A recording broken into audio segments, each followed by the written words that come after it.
What kind of questions to ask myself? I actually go through that little bit here. Here's a good question.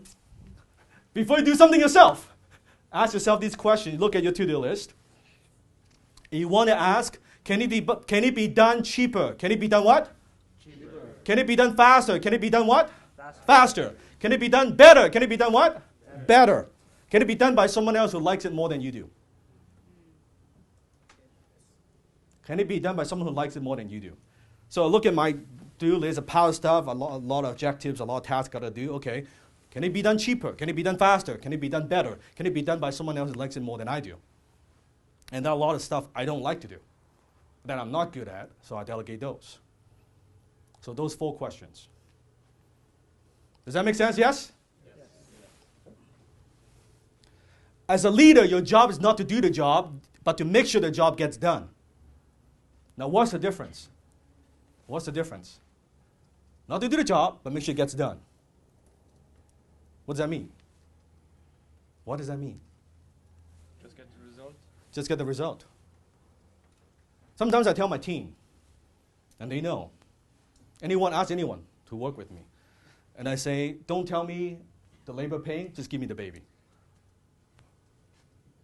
I don't so much care about the process, I want to see the result.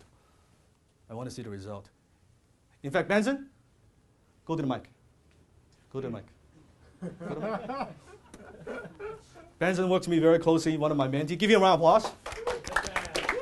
Now, he works with me very closely. Now, Benson, what's it like working with me? Just very great and intense. No, intense. But what does it mean? Like, let them know, give them some specific, what's it like, or so they get an idea. Okay. I would say that Dan comes up with the strategies and how the processes will work. And then in most cases, it's just me doing the implementation and putting into action. He's not a control freak for sure. He doesn't give you gotta do it this way or this way. He gives the core idea, and then I just fit all the pieces together and put puzzles together. And that's how it normally works. Do we always get it right? No, for sure. Do we make mistakes? Yes. Is that okay? Yes. Do I take your hat off when you make a mistake? Sometimes. Sometimes. That's truth. That's the truth. So you have to let your people, you have to be comfortable letting them make mistakes. You can't just take the head off every time they make a fucking mistake. Because then they stop making mistakes. And when they stop making mistakes, what does that mean? Stop learning. They stop learning, but what does it mean for you? You stop producing means you go back and you got to finish that fucking job. So you got to let them, it's not exactly the way I want it, it's okay. I'm okay with that. So he knows he's intense. I push him, he knows. And I love it too. Yeah. So I tell people, if you work with me, it's intense. It's intense. It's not easy. Not always pleasant. It's not always pleasant. But I think it's kind of fun. It is. It is kind of fun. So a round of applause. So let me tell you a quick story. Many years ago, when I was still doing copywriting, kind of transitioning to consulting, haven't done consulting yet. At the time, I was at home, and at the time, I was basically, because I wanted to help people. I want to do what? Help people. So I was always, anyone wants my time, would give them my time. I was basically a public library. How many know what a public library is? Okay, so a public library. So I remember this one day, I wasn't in my home office, I was talking on the phone, and this gentleman called me up, and he asked me a million questions, and I spent a good hour with him on the phone. I gave him some of my best ideas and strategies, and he said, thank you, and then we got off the phone. Now, at the time, my ex-girlfriend Tiffany, walked by my office, and she overheard the conversation, and then she came into the office, and she looked at me with those beautiful eyes and a nice smile. I'll never forget what she said. She said, in Chinese, dumbass! And I was like, what's wrong? And she said, why are you giving it all away for free? And I said, well, because I want to help people. I mean, who would pay me? And she said, well, but other people pay other people.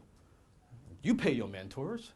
I mean, Dan, you go to seminars, you read books, and you did all these things to accumulate all this knowledge, and here you are giving enough information to somebody to make them dangerous and not getting compensated for your time, knowledge, and energy. And I said, that kind of makes sense. You should charge for it. So then I made a decision. For the next call that I got, I'm going to do an experiment here. I'm going to ask for money and see what happens.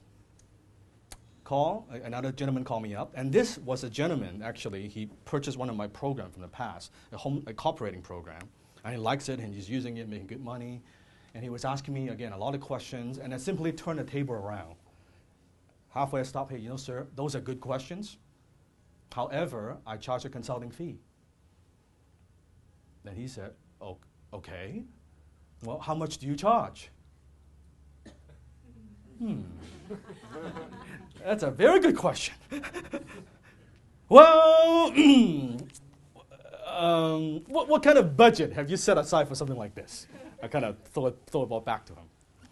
And he said, well, you know, Dan, I've been using your program. I've got a business partner. I think the program is very good. If I can work with you, that's awesome. I think, you know, we've got a budget. Probably we're comfortable investing like $5,000. Would that work? Yeah, that would work. That would work. And okay, great. So let me talk to my business partner, and I'll get back to you. Great. Call me back about 2 hours or so.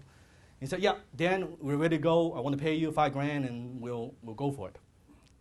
Great. So then, how do we get started? I've never done this before, right? Now I don't want to sound like I don't know what I'm doing, right? Like. Do you want to put it on a Visa or MasterCard? I just came up with that. Oh, Visa would work. Do you take Visa? Yeah, that would work. So anyway, I got the Visa number, and that's kind of my first official consulting client. Write this down. Your time, knowledge, and energy are your most valuable commodities. Your time, knowledge, and energy are your most valuable commodities. Your time, knowledge, and energy, they are your most what? Valuable commodities. Because customer is replaceable. Money is replaceable. Everything else in your business is replaceable. Time is not. You cannot make up lost time. Everybody understand? Yep. You cannot make more time. You cannot. This minute you're listening to my talk, that minute is gone.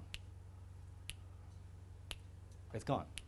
We cannot get it back. Yes? Yeah. So think about that. 10 times your finances, 10 times your business, 10 times your marketing, 10 times your life. Hit the subscribe button now.